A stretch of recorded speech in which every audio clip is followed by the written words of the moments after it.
We're here to represent the interests of the broader aviation sector. We represent airlines, airports, air navigation service providers and the broader manufacturing community. And our interest in the COP discussions really is to ensure that the delegates here understand exactly what the aviation industry has done to address its CO2 emissions and the proactive approach we've taken to dealing with climate change. What have you done?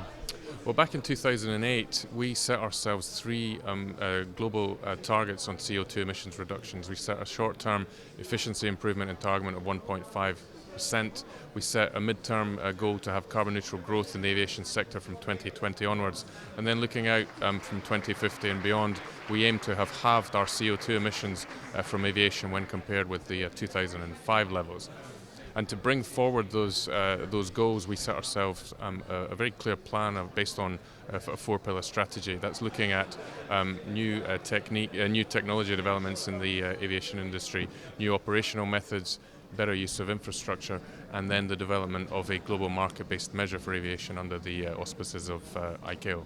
So this UN-backed climate agreement, which we're expecting to see signed this week, aviation emissions are normally included in this. However, they somewhat fall in the no man's land as they're not claimed by any countries. How do we overcome this? Aviation's been kept away from the UNFCCC process ever since the Kyoto Protocol back in 1997, and we've always believed that this is the right way for it to be addressed. Aviation has such specific regulatory operational requirements that we believe it should be addressed by its own UN specialised body, which is ICAO, the International Civil Aviation Organisation. I think according to the latest figures, emissions are about 3%, roughly Germany's, but they could, spiral up to, I think even some statistics, 15% within 10 years. Is it impossible to rein in the aviation industry?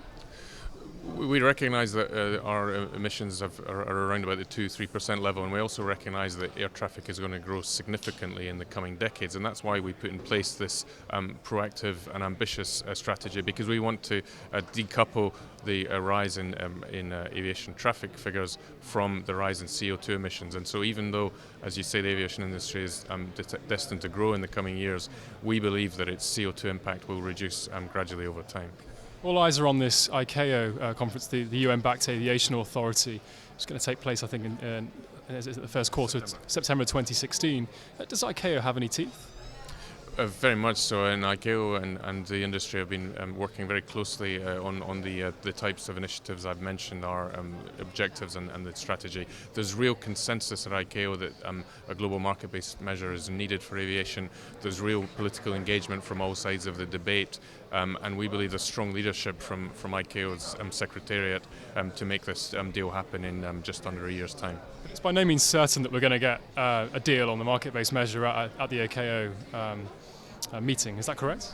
Well, it's a political process, and as you and I know, there's always a certain level of uncertainty in that. But the difference is that, as I said, we see real consensus building around this, and we are very closely involved in the ICAO discussions at a council level and on the broader ICAO membership. And we genuinely believe that there is a political desire to have the deal at ICAO. Of course, many of the detail needs to be worked out. There's still much political negotiation to take place, but we believe that come September, there will be a proper agreement adopted under ICAO. Now, for the industry, engine efficiency is important, but there's also a lot of faith put into biofuels. Is that wishful thinking?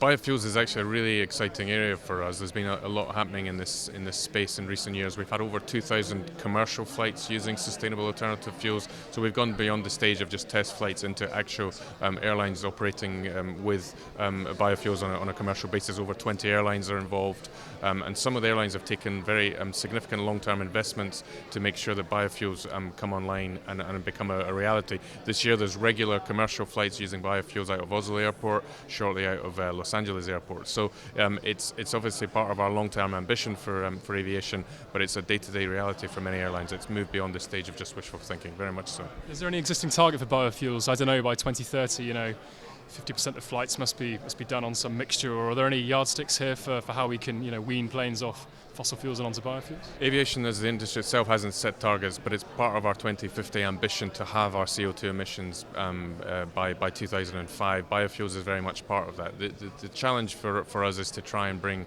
the cost of sustainable alternative fuels down towards parity with conventional fuels. There's much uncertainty involved in that, as you can imagine, the volatility of the oil price, state of the market, but that's why we're working very closely with the governments to try and encourage the use of these and make it part of our long-term strategy. There's a strong business presence here, and we've heard several announcements from companies, trying to cut their emissions in line with this 2C warming target. But when you're having candid discussions with various executives of airlines, do they take climate change seriously, and are they willing to make the huge compromises needed to prevent dangerous global warming?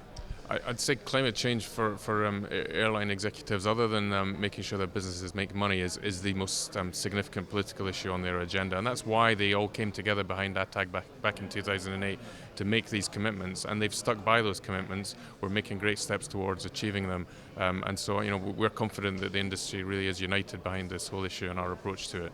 Michael Gill, thanks ever so much. We'll leave it there.